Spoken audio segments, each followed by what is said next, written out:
So today I'm going to explain this problem which is called minimum bit flips to convert number. So it's a very easy problem. As you can see, it is labeled as easy in LeetCode.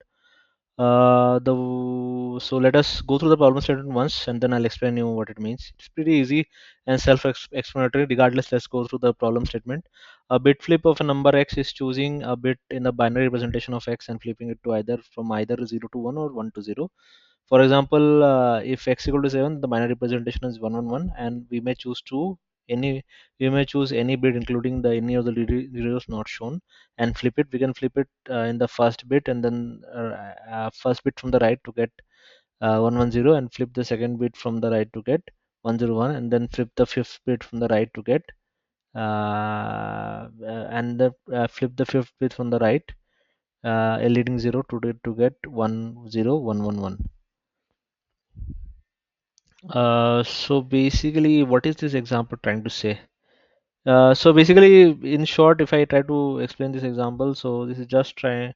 I mean, any number can be represented in bits. If the number is integer, basically it can represent. It can be represented going from right to left from bit 0 to 31, and then if and then basically we can basically flip the bits and reach to some other number, right? So this is pretty self-explanatory. I don't think I need to let me see what this example is telling. It's trying to reach from x equal to 7 to some number.